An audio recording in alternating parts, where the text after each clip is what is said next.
গণ অভ্যুত্থানে আমরা সব একসাথে ছিলাম। বিএনপি, জামাত, এনসিপি, এবি পার্টি, গণ অধিকার পরিষদ, রাষ্ট্র সংস্কার আন্দোলন, তারপরে আপনার গণতন্ত্র মঞ্চ, ভুক্ত দল, আরও অনেকগুলো দল আছে, সিপিবি সহ অন্যান্য দলেরা আছে। আমরা সব একসাথে ছিলাম।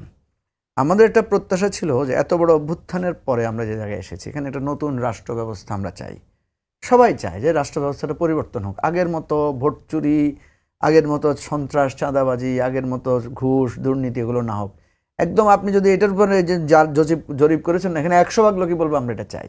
তো চাইতে গেলে তো একটা নীতির পরিবর্তন করতে হবে, রাষ্ট্র ব্যবস্থাতে একটা পরিবর্তন আনতে হবে। এই পরিবর্তনের জন্য যখন আমরা আলোচনায় বসেছিলাম, তখন ওখানে আমরা দুইটা ভাগ দেখেছি। হ্যাঁ, আপনার সংস্কারের আলোচনায় ঐকমত্য কমিশনে বসে আমরা দেখেছি আমরা দুইটা ভাগ হয়ে গেছে। সেই ভাগটা কি? যেই দলগুলো মনে করছে তারা ইমিডিয়েট ক্ষমতায় আসবে, তাদের একটা ধারণা তৈরি হয়েছে হয়তোবা, তারা মনে করছে যে এই সংস্কার তো সব আমাদের উপরে এসে পড়বে, আমরা তো ক্ষমতা ভালো মতো খাটাইতে পারবো না। ফলে ওনারা যত কথাই বলেছেন, পরোক্ষভাবে মনে হচ্ছিল যে ওনারা ক্ষমতাকে ধরে রাখার টেন্ডেন্সি, ওনারা ওই জায়গায় আবার পুরনো বন্দোবস্তে থাকতে চান। এখানে দুইটা ভাগ আমরা দেখলাম। এরপরে আমরা যখন দেখলাম যে ওই ভাগের মধ্যে আবার দুইটা ভাগ দেখলাম, সে দুইটা ভাগ কি? একটা অংশকে আমরা দেখলাম যে তারা পুরানো রাজনৈতিক সংস্কৃতিতে চলতে চায়।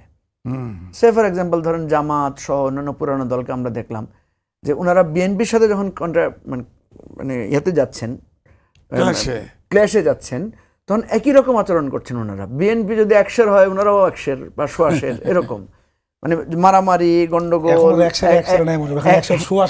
একজন আরেকজনকে আঘাত করা, একজন আরেকজনের বিরুদ্ধে করা। এবং ওইটার দেখা দেখি আমরা এনসিপি, যারা নতুন রাজনীতির মানে সবচাইতে ফ্রেশ পলিটিশিয়ান, তাদেরকেও আমরা দেখলাম তারাও একই ভাষায় কথা বলছে।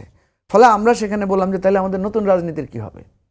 তো এর মধ্যে আমরা ভোট আসার কারণে দেখছি যে দুই পক্ষের মধ্যে এক ধরনের মানে জোট করার, সবাইকে নিয়ে যে একসাথে জোট করার চিন্তা আসছে। তো স্বাভাবিকভাবেই বাংলাদেশের রাজনীতির তো মূল জায়গা হচ্ছে পার্লামেন্ট, সবাই চায় যে পার্লামেন্টে যাওয়ার জন্য। তো আমরা দেখলাম যে রাজনৈতিক দলগুলোর মধ্যে এখন কার সাথে গেলে কে এমপি হতে পারবে, এই ধরনের প্রবণতা আছে। এটাতে কোনো অসুবিধা নেই, ক্ষমতার রাজনীতিতে এটা সিদ্ধ। কিন্তু আমরা তখন চিন্তা করলাম যে না, আমাদের এই অভ্যুত্থানের প্রেরণাটাকে ধরে রাখা যায় কিনা।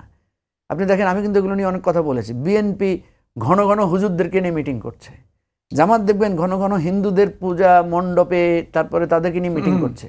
মানে এটা তারা তাদের সার্কেল থেকে ইনক্লুসিভ হওয়ার চেষ্টা করছে, এরা এদের থেকে ইনক্লুসিভ হওয়ার চেষ্টা করছে। তার মানে ইলেকশনকে সামনে রেখে একেবারে যার যত কৌশল আছে, যার যত মানে বাউন্ডারি আছে, ভেঙে এগিয়ে যাওয়ার চেষ্টা করছে। এটা অসুবিধা নাই, আমরা এটাকে খারাপভাবে দেখছি না, কিন্তু আমরা এতে দেখছি যে প্রতিযোগিতাটা ক্ষমতা কেন্দ্রিক হচ্ছে। আমরা চাচ্ছি একটা রাজনৈতিক অ্যালায়েন্স করা যায় কিনা যেটা ক্ষমতা কেন্দ্রিক থাকবে, ক্ষমতাটা নেক্সট। সেটা এগিয়েছে কত দূর এটা? আচ্ছা, এটা বেশ এগিয়েছিল, মোটামুটি একটা চূড়ান্ত জায়গায় ছিল, একটা জায়গায় এসে এটা স্থবির হয়ে আছে। আমরা আলোচনা করছি সেটাকে আবার চালু রাখা যায় কিনা, চালু করা যায়। এরকম একটা অভিযোগও বাজারে আছে যে ওই জোটটা আবার পরবর্তী সময়ে জামাতের নেতৃত্বে আলাদা যে একটা জোট হচ্ছে তার সাথে আবার অ্যালাই করতে পারে। না, এটা ধরেন একটা কথা হচ্ছে যে রাজনীতির অভিমুখ তো বিভিন্ন রকম হতে পারে। এখন কথা হচ্ছে এই জোটটা আমরা স্পষ্ট করে বলেছি, এই জোটটা একটা ইন্ডিভিজুয়াল জোট আকারে থাকবে, নতুন রাজনীতির কথা বলবে। এখন রাজনৈতিক মেরুকরণে গিয়ে যখন দেখা যাবে যে আমরা মেরুকরণ আকারে শক্তিশালীভাবে থাকছি, তাহলে আর কারোর সাথে যাওয়ার দরকার হচ্ছে না, বরং কেউ যদি আসতে চায় সে আসবে। আবার যদি দেখা যাচ্ছে এই মেরুকরণটা আমরা যেটা চাচ্ছি পপুলার করার জন্য, সেটা পপুলার হচ্ছে না, তখন তো একটু মানুষের মধ্যে অনাস্থা তৈরি হতে পারে। কারো কারো মনে হতে পারে যে বিএনপির সাথে গেলে মনে হয় লাভ, জামাতের সাথে গেলে লাভ। এইগুলো তো রাজনীতির এই শঙ্কা তো আছে। এই সকল শঙ্কা সত্ত্বেও আমরা বলছি যে আমরা একটা ইন বিটুইন মধ্যপন্থী একটা জোট আমরা করব, যেই জোটটার মূল চেতনা হবে, মূল অঙ্গীকার হবে জুলাইয়ের যে অভ্যুত্থান, সে অভ্যুত্থানের প্রেক্ষিতে আমরা যে জুলাই সনদটা করেছি সেটা বাস্তবায়ন। এখন এটা 2 দলেও জোট হতে পারে, 3 দলেও জোট হতে পারে, 4 দলেও হতে পারে। এটা আমি নিশ্চিত যেটা হবে, বাট হয়তো একটু সময় লাগছে।